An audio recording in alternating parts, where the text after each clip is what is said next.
I'm in the beat too loud. Bet when mama see me now she proud. Even Steven, he done beat them odds. Far from easy, but I figured it out. Seen a lane, then I paid me a route. Now they pay me just to see me come out. Quarantine over is far from a drought. Anthem ringer, bring them out. You know I got that fuego, fuego, fuego, fuego, fuego, fuego, fuego, fuego, fuego. Came up from that bando, ayy, put in work like Rambo. Ayy, tell them goons a little. You know I got that fuego, fade away, and they need that hoe. I'm back in the studio, mixing that dope. Don't cut it, I mix it, I'm pure with that flow. He taught me shots, so I stay with that glow. Came right away, I got drive and I took off, I had the right away. Bought some ice and after that I had to isolate. She say she looking for the wave and I'm a tidal wave. Going down in history, you know, like Michael J. I mean Jordan, I mean Jackson, how I'm allin'. Shorty say she want my heart, but I ain't falling. Your number in my DM, I ain't calling. And if you caught up in your feelings, girl, I'm sorry.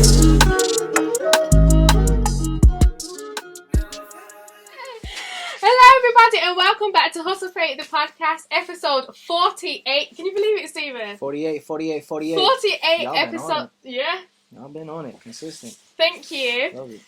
I am your host, Jade, or Ms Teapot, because you spell why the T's are. In fact, look at my teapot bag. Saw that earlier. Wow. I did not say that earlier. Shout out Mama LaDawn, because this was my Christmas gift and I love it. Oh, what is that? Gator? Little snake skin?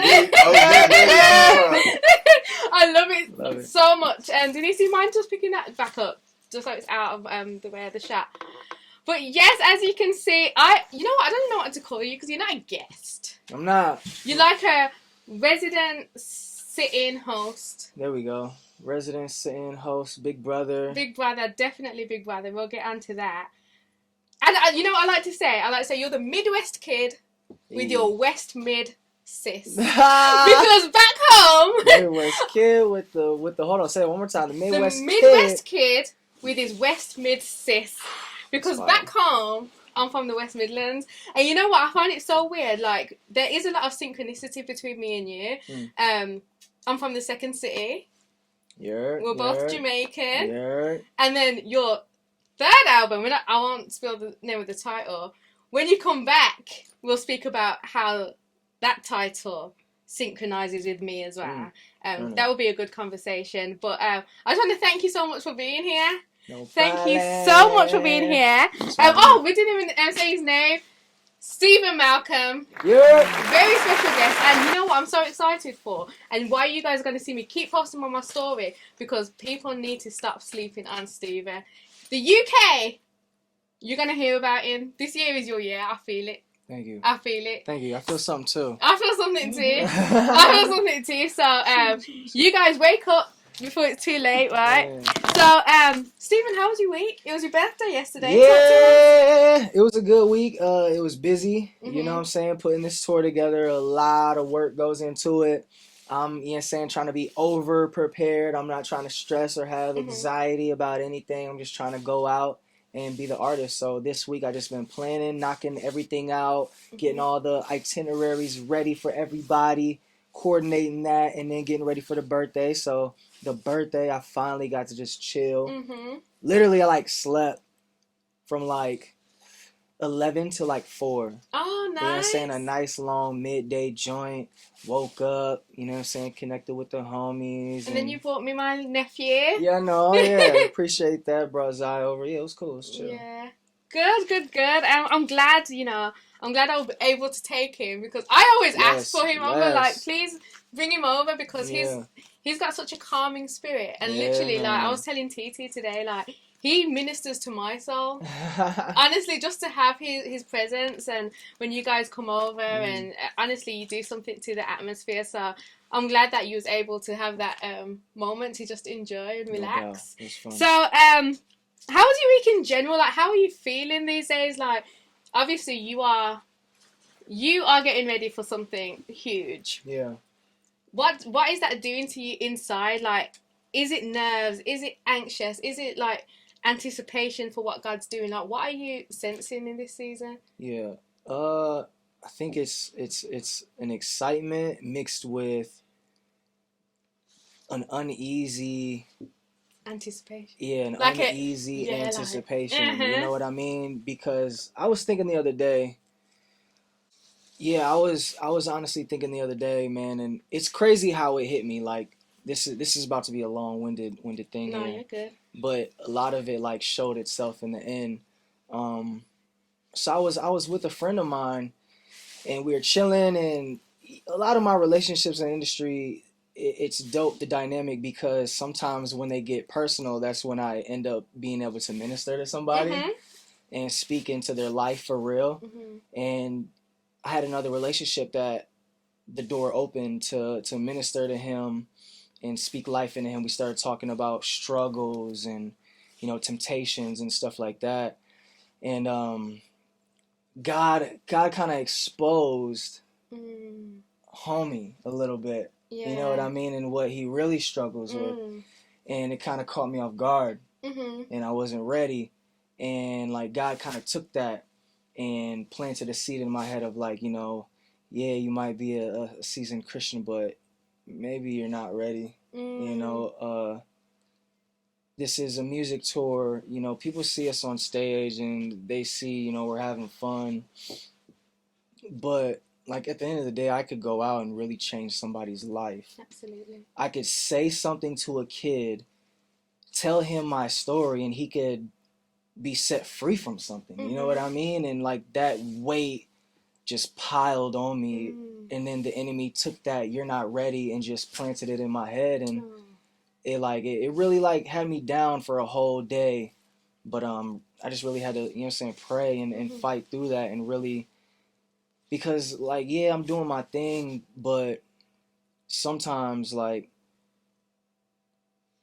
really have to remember, and when I do remember, it takes me to a whole different space. But like, yeah, we're gonna pack out Grand Rapids, it'll be cool.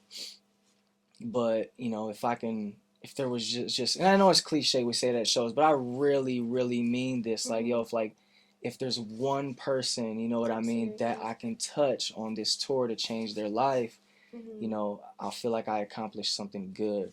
And the Lord just reminded me of that, and that is bigger than any thought or any attack that the enemy can put on me. So it's been good. It's been a learning week. God has been revealing himself to me in certain ways to really get me ready, and to just remind me like, yo, it's dope that I get to be able to be on stage and rap for a living, but it's a lot more than that. The calling is bigger than that. So yeah, that's why I've been telling my wife to pray for me. It was dope that saying the church prayed for us, because yeah, man, it's not every day that we get to go and change people's lives. Absolutely. And I can attest to that, like, as not just your sister, but as a fan. This week, I actually realised that you are actually my favourite rapper. And that takes a lot. People know what I'm like when it comes to hip-hop. Like, I'm not about the play. And I think the reason why I realised it is because I had a top 3. Right, everyone's like, what are your top 5? You and Tank snuck up in there, right? Yeah. And I was like, Tank, you still got a lot of music to put out there, but just his words, who he is, and then for you as well. But then it was still this thing of like Christian rapper, like favourite Christian rappers. But then I was thinking about like who my top rappers are. Eminem, because he taught me how to rhyme. He was the person at 8 years old, right? My sister was a huge Eminem fan, and we shared a room, so I'm hearing it, right? But even in my 8-year-old mind, I knew, okay, that's bad. He shouldn't have said this. But I was focused on how did he find enough words to make it rhyme and make sense at the same time. And people start asking me that when I do my spoken word or whatever. So it's like he was the person that taught me how to rhyme and got me interested in like, this is what I want to do. And then Tupac, who he was, there's something about him. And then Kendrick Lamar, he was just amazing. And I always told you that you remind me of Kendrick Lamar. And so this week, I've just been going through some stuff, and your album's just been ministering to me, especially Being There. Oh my gosh, that's been on repeat. And Yeah, that's been on repeat. Man, and true story. me and Tony, we share an apartment. Yeah. And I'm the one that always had music on because I thought everyone loved music like I do, but she's like, no, you next level love music. So music's always on, but we have very different music tastes. And she's always saying to me she can't put a finger on what music I actually like because I'm like an eclectic. But your music is the one that we just let play. And Tony was saying the other day, why am I not sick of this yet? Because I can't listen to Christian hip hop for that long. Yeah. And it's like literally, we don't have to skip you. You fit onto every playlist, every genre. So I was thinking, I can't think of a rapper, and I told this to you the other day, I cannot think of a rapper that has crossed so many barriers. Yeah. Christians will listen to you. The secular world will listen to you. Worship, when you're ready to worship, when you're ready to just turn up. And then, another one that you've crossed, reggae. Yeah. Yeah. Us Jamaicans, we don't play. we do not play. And we actually cringe when Americans do patois. Yeah. But you, I can listen to you. Like, if you're on my reggae playlist and that reggae song that you got coming in. Mm-hmm. It took me 3 days to listen to it because it's so great. Yes. So I found you Jade's favourite rapper. And because the other day I was listening to Kendrick Lamar. Like, after a week of listening to you straight, listening to Kendrick Lamar, and I was bored. It's like you've taken everything that I've liked and cleaned it up. So now it's like guilt-free hip-hop. So, Steven, thank you for your gift in the world that you're doing. And okay, so I don't know how far we got, but I just crowned you Ms Teapot's favourite rapper. Your respect, bless up. And we were talking about the halftime show, and I was saying I will go crazy. Yeah, man. I mean, dog. You know, Dr. Dre never puts his hand on anything that isn't perfection. Yeah. You know, Eminem is Eminem. Why? You know, Kendrick is Kendrick. Snoop is Snoop. Dre is Dre. You know, Mary J. Shout out to her. Why? Yeah, the commercial. I know you seen the commercial. I couldn't finish it. Too much greatness. Yeah. Literally, I couldn't finish it. I couldn't watch it all. Yeah, there's a commercial. You haven't seen it? Oh, Lord. Shout out Percy and Denise in the room, by the way. Peasy Denise. Yeah, so they have a trailer, like a halftime commercial. It's good. You shared it, right? Yes. Yeah, you shared it. Bro, yeah. Just peep, bro. It's the first time you ever see piano keys lift up out of the water, then ding, ding, ding, ding, ding. What are you doing right now? Yeah, man. And I guess the guy that directed it, he's like the first like black millionaire director. He directed The Italian Job. The movie The Italian Job. So he's actually a movie director who directed that commercial. So, like I said, Dr. Dre doesn't put his hands on anything unless it's perfect. So I know the show is going to be crazy. So I'm going to be watching my favourite rappers and my favourite rapper. What is my life? Yeah, what a night. So, and I feel like they're going to like hologram Tupac in there. I think so because they played, was it California Love? Mm-hmm. Yeah. I'll go crazy. I might run home. That is too much greatness on one stage, and then one day we might see a Steven Malcolm halftime show. That would be crazy. Yikes. I wouldn't put it past you. So, okay, so we just finished with church as well. That was a nice service, wasn't it? It was, yeah. But I just want to quickly talk about something that P was talking about last week. And he was talking about the importance of what we do when it comes to hip-hop. Mm-hmm. And he was really going in on the congregation about people complaining, so to speak, about when rappers are giving their testimony through the music that we're doing. Yeah. And me and Tank were at the front like, amen, amen, like finally somebody said it. This is what I've been trying to say on the podcast, but they keep cancelling me. But and the church was just silent. And it made me think like, oh, we really need to explain like what we are doing when it comes to reaching the hip hop culture for Christ. Yeah. And I was writing this the other day and I was like, you know, HHC, the hip hop culture, through CHH CHH, and it's, do you know what I mean? So the hip hop culture through Christian hip hop. Yeah. So and I was thinking, like, people really don't get it, even like those that come here, like the importance of, we're not in this to entertain you Christians who think hip hop is cool. Yeah. That as well, that's part of it. Mm-hmm. But there's a whole mission field, which is the hip hop culture, that need to know Christ. Yeah. And we was talking about today, like, when we prayed for you, is that, like, you really are a frontline soldier right now. Mm. How does that make you feel? And, like, what does it make you feel? Because there's going to be people, like, side-eyeing, like, what's Steven doing? Why is Steven with that person? Why is he in that venue, kind of thing? Yeah. But you are, like we spoke about today, funnily enough, in church, is that you are the light. We are called to be the light of the world, and you're putting the light on display. So you have to go to those dark places.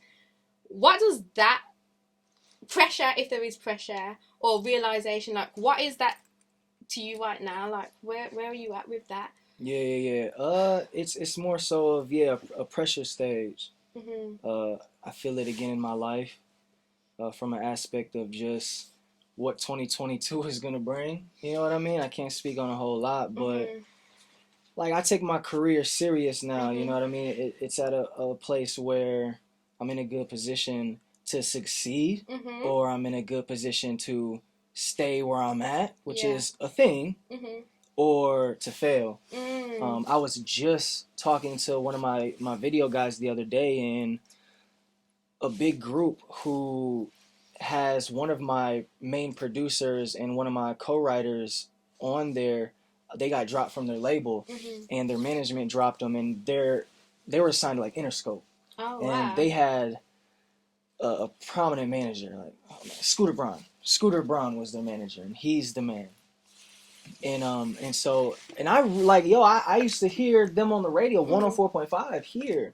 Like, they were killing it.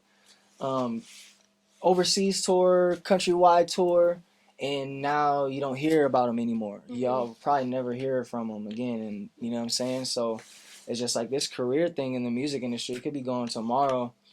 And me doing what I'm doing, like, let me tell y'all, man, I'm not cookie cutter at all. Like, I'm not playing the game at all either. No. And I've had the opportunities. I've had the label come to me saying, hey, let's do a song with David Crowder and, you know, Switchfoot or Skillet and get on the radio. But then, you know, we try that, and then, you know, oh, it's rap. They don't understand it. You know, I've had somebody come to me and say that, like, well, we get Natalie's part, but the rap part, they're kind of not understanding. Don't make me mad. No, I've heard that. I said, if Jesus was to walk in the room, he doesn't speak English. Exactly. No, and even when it comes to, you know, a money thing, like, dog, I could be playing the game and get on the radio and get on a For King and Country tour and be making, you know, the $1 million and all this stuff, but that's not what I'm passionate about. That's not what God called me to do. And so I'm sitting here, you know, being this man of God, still involved with worship at my church, and you know, doing what I believe God is calling me to do, you know what I mean? And then it's outside of the box, which I love because it's reality. I'm sorry, like, I've watched all the Christian movies, and you know what I mean? Like, a lot of people make fun of them because they're not reality. And that's honestly all I try to do with my music and with my videos and stuff. And even just my career. Even with my career, man, I just want it to be as realistic as possible, as authentic as possible, because that's where I come from, and I'm still outside. Absolutely. So, there's a lot of pressure, but all my life, man, I've never folded, you know what I mean? All my life, I've turned the pressure into diamonds. Absolutely. And, man, a lot is called to, you know, someone who's chosen, man. Absolutely, and that's definitely the word that I would say to describe you is, it definitely feels like you're chosen, and chosen for such a time as this. You can just AV engineer trying to sneak. You're making it worse. Just go. That man was stuck. Trying to maneuver. Oh my goodness. I'm over here telling him to move, and I'm like, that man was stuck. Trying to sneak. It's not like you ain't interrupted us before on here. Here, talking about come on. Yeah, but y'all got it different. Yeah. I'm like, Trying to squeeze in. Right. And like, you know, with this tour coming up, with the music coming up, you know, like ain't no telling, you know, if it could be a success, you know what I mean? Like it could bomb, it could be trash. You know, the singles can come out and nobody likes them, and the album can come out and people are like, what is this? Why you work with him? You know what I mean? But I don't think that. No, I don't think that. I don't feel that. And I wanted to ask you about that because it really seems like it feels like you're stepping into you're like growing your wings, like you're about to become that butterfly, you know, you're in the cocoon working and, you know, doing the transformation that butterflies go through, and you're about to bust out of that cocoon. That's what it really feels like. And P's spoken about this before here at church, and he said that who said that growing wings isn't painful, you know, because it's always spoken about like it's a beautiful thing, but who said it isn't painful? So I don't know, you know, how deep you want to get, but you know, as your brothers and sisters as well, like, is there are you feeling any pain at the moment? No. Or is there anything that's... No, not pain. I would say the one thing, and this has always came with it once I decided to become an artist, is sacrifice. And for me as an artist, I got to sacrifice time. Yeah. And that's time with loved ones, and that's time with friends. You know, from the beginning, it's always just been family. Like, I remember a year doing, I think, like 80 plus shows. And, bruh, I, like, wasn't 80 even plus shows home. in a year? Yeah. There's only 52 weeks? Yeah, I know. We was... Wow. Yeah, it was a blessing to be home for longer than a week sometimes. But with that, like, I don't even remember spending time with my family at all, like, the years of 2017 and 2018. But then with the, like, pandemic and everything that went on... Finally, I got to spend time with some family and, you know, with friends. It's just like, it's here and there. And it's just like the more I get inspired, the harder I want to work, the less time for my friends and family. Right. But, you know, that's the sacrifice that comes with what I do. And I faced that, you know, reality back in 2014. I seen a dude the other day, man, literally yesterday, and I'm not lying. Like, I have my moments where... I think what was he doing? I think he, like, was working. Maybe I seen him working or something. And I just thought to myself, oh, no. Okay, yes, I know what it is. So where I live, I see this guy. And he looks like he's a you know, young black dude, maybe mid-20s, early 30s. But he's always walking his dog. I'm talking about, like clockwork, 3 or 4 times a day. I always see him in the mornings. I always just see him randomly walking his dog. And I think to myself, like, man, his life is probably just go to work, chill, walk his dog. Right. And I thought, like, how beautiful that sounds and how stressless that sounds. And how, you know, I remember working at Nordstrom and, like, man, to this day, I would love to just wake up, you know, get ready for work, go do my thing, get home and just chill, you know, but it's higher callings at hand. That, you know exactly, I mean? That's just not what you're called to, because you are on a mission. So do you want to speak about that? Because I know it's something that you wanted to speak about is your mission and God. Like, what are you feeling right now? This is my mission. Yeah. I just honestly just feel some kind of calling. And what you said with the bridge thing, you know, with my sound and everything like that. Like there's some importance, that I have to tap into this year, and it has something to do with that. Like I've always just been trying to figure out, you know, I know my calling is music and doing, you know, ministry through the music and stuff like that. But with this career, like, why am I where I'm at? You know, why am I making music for this person or that person? And yeah, like this is that year that I really find out. You know, they say every artist really doesn't know or figure out their brand until their third project. You know what I mean? And that's really how it ended up with me, man. I got to the label and, you know, watched them try to do this and try to do that, but then knowing who I am and then finally getting to the place where, all right, this is who I am. This is the type of music that I want to make. This is the type of people that I want to reach. And so just honestly putting my pedal to the metal and just really driving that. You know how I feel? I feel like the next big revival and wave of Christianity might come through hip hop. I mean, I can see that. And you may be the one ushering it in, so yeah. I mean, I don't know. Maybe, you know what I'm saying? I'm ready when God calls, you know what I mean? But yeah, God and hip hop, man, like, you know, it's something there. And it's funny when I say that shows, I'm like, you know, Christian hip hop church, Jesus and hip hop, you know, but when we really think about it, everybody in the hood that Granny went to church and they had to go with him. Like, I told my A&R that because I'm always trying to tell him, like, yo, like, Christianity is in hip hop already. The gospel is in rap already. Every young black man grows up with their mom or granny going to church. They've been in hip hop. Been in hip hop, and so it's just like, bro, to say, you know, Christian hip hop can't go mainstream or can't dwell in this space is false, because all of them, you know, love the Lord at the end of the day and pray to God. You know what I mean? And so they can connect with it. It's just all about being authentic and real and not playing no game. You know what I'm saying? Because when you're from the streets, real, recognize real. I say all the time. Absolutely. And that's why the existence of the Edge is so important, because churches ain't thinking about our culture. They ain't thinking about the hip-hop culture. And they're not thinking about, you know, the importance of you guys going on the road. And I was thinking about that, and it's like, you know, the 99 and the 1.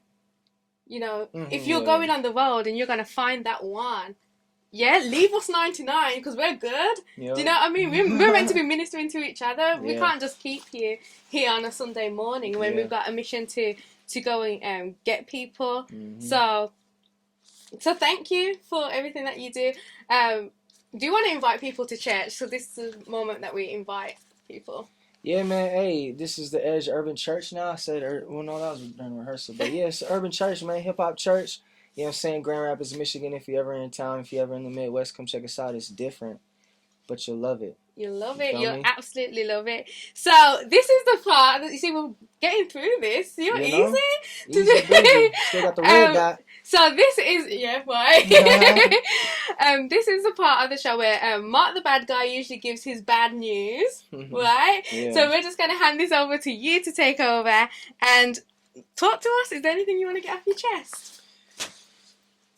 Anything I want to get off my chest? Goodness. Whoa. Talk about it. This is the space. Yeah. Oh my God. Yeah. Okay. Listen. Yeah. There is something I need to get off my chest. All right. Listen. So, in Christian hip hop, you know, there's this thing, right? And trust me, I've been through it. I spent 4 years, you know, doing it, getting paid to go to these churches, youth groups, booking me, cutting me checks, you know what I mean, paying my rent. It was super dope, you know what I mean? I get to the show, there's 200, 500 kids sometimes, you know what I mean? So pull out the phone, and y'all holler, what I'm saying, woo, and everybody sees, you know what I'm saying, all these hundreds of kids behind me, you know what I mean? Oh, Steven Malcolm's killing it, bro. Doing all these shows, right? Got all these streams, you know what I mean? Millions of streams. I checked the other day, they sent me one sheet. Like, literally, I got 375 million streams on Spotify right now. That's crazy. Right? Wow. I think we only sold like 40 tickets in Jacksonville so far. We did a show in Chicago last month, maybe even like 2 weeks ago. There had to be like 1,000 kids there. I doubt even 500 will probably show up at my Chicago show. Maybe 100. It'd be cool. 75 to 100. It'd be dope. But I say that to say, in the culture of Christian hip hop, that's what everybody gets geeked about, and that's how it is. It's like you get booked for these shows by these youth pastors, and the kids are coming there. Why? They're coming there because of the function. They're coming there because this is the revival, because Pastor John, you know what I'm saying? Like, this is the thing. People go to Winter Jam. As families, it's like a tradition, literally, you know what I'm saying, that they just keep on going. And then an artist will find himself, I'm not going to name any names, but I've been on tour with artists who, in the space of Christian hip-hop, are labeled as legends, but only 30 people are in the building. There's only 50 fans here. And so I'm like, dog, like, there has to be a different way. There's something wrong to where, like, you know, you have this huge difference from a mainstream new artist who, you know, can go out on tour like Giveon. I don't know, a few of us know Giveon. I'm a huge fan. His Detroit show sold out in seconds. I couldn't even get a ticket for me and my wife. And he's a new artist. Like, you know what I'm saying? He hasn't even been around as long as I've been doing Christian hip-hop. Like, popping anyway. And so I post a post, you know what I'm saying, about a Christian hip-hop winter jam.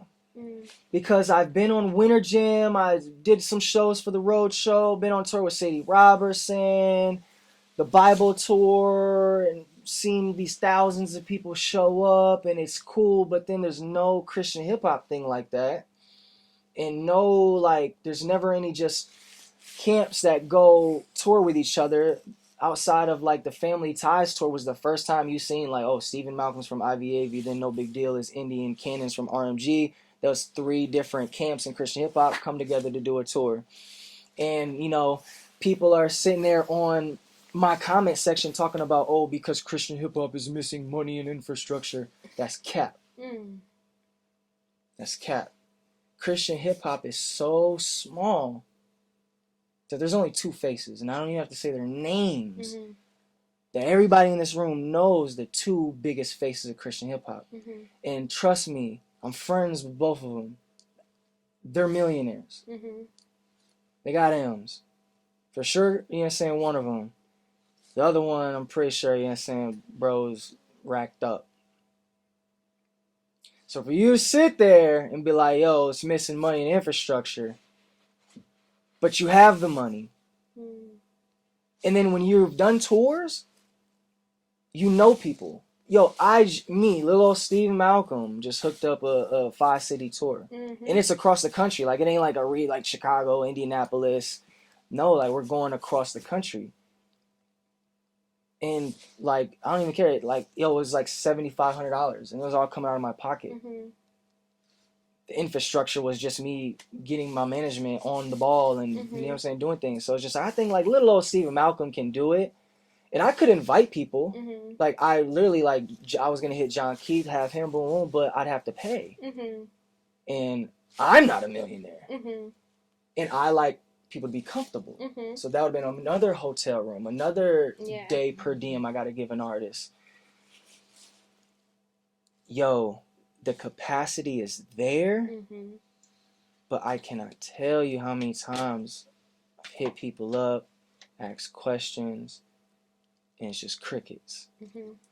So it's just like, CHH is so small that it's crabs in a barrel. Egos that just disgust me, because it's just like, bro, y'all, I just wish y'all would go homeless for a week and, you know what I'm saying, see the humility that comes out of that.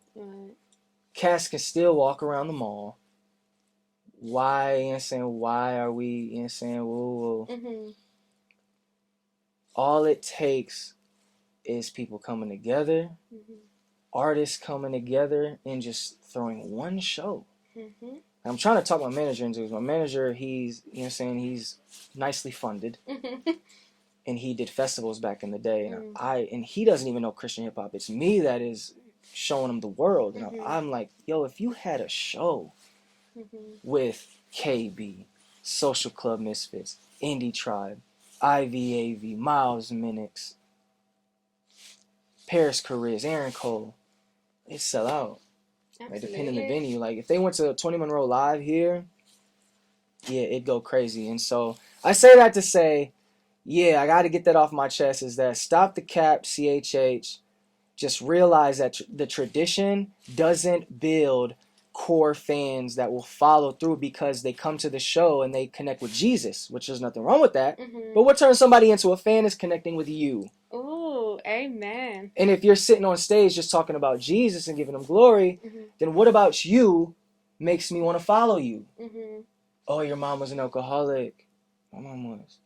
Oh, you were molested I wasn't molested, but maybe, you know, I was too. Oh, you were kicked out of this. Oh, I was too. But nobody knows that because This is just a revival conference. All they hear is Jesus, and then they go home. And then the only two faces that have built their money and infrastructure is a cakewalk. And that really goes back to, right? That is some gems. And that really goes back to what I was talking about. I don't think I finished the point about PE talking about the importance of the testimony of the rappers. And it's like, okay, everybody is fine with singing Amazing Grace, once I was lost, but once I was blind. But once you put a hip-hop beat to it and say it in your own way, people are like, oh, they're talking about themselves. Yeah. But, you know, people come to faith by the hearing of the testimony. It's just like the woman at the well. You know, God told her all about the fact that you've had 5 husbands, you don't have one right now, you're out here. And then she went back and then told the people, and the people believed because of that. So it's important. Let the rappers give their testimony, like, what's your beef? Yep. And that's the whole foundation of hip-hop is men coming from the struggle and talking about it and voicing it in an unapologetic way. You know? And so, yeah, man, the testimony's so important, man. Yeah. Absolutely. And what he's talking about is like, if you cared so much about reaching those people, then you would come together and do something. You know, that's what God is going to do through your tour. You've been faithful with the resources that you do have, and says, you know what, I'm going because I know that there's people out there that I still need to reach, and God really will bless that. So I'm excited for you. Turn up, me too. Amen. So now is the segment, Ms Teapot's Cup of Tea. Can you turn that on? Did you have a song for me? I do. Yeah, hit that pair button real quick. Oh, it looks like it. Yeah. Oh, that one. Turn Nice. Skid it. Let's be real. He created that. Skid it. Not a little pump. Steven Malcolm created Skid that. it. We was in college. Yeah, I really Oh, did. really? Man. We was in Yeah. college. Okay. Yeah, I did. AB's here. We Who's was you saying two that are. when I was in my junior year, Yeah. high school. Junior year of high school. Yeah. I had Skid it, friends right skid there. it. Really? Yeah, it just sounded different. Tell us about the song. Like, why have you chosen this one? Well, I chose this song because Hustle Pray Eat is like family, and I want to, gift the people who are going to tune into this, you know what I mean? And so, yeah, I'm just going to play this record in for everybody in this room. It's pretty dope. Is it you? Yeah. What's it called? Summertime. Oh! So, turn it up, man. Yeah, turn it. Turn it up. Is this the music? Oh, yeah. Are you serious? Oh, yeah. Turn it Stay tuned for part 2 of my conversation with Steven Malcolm to hear exclusive music.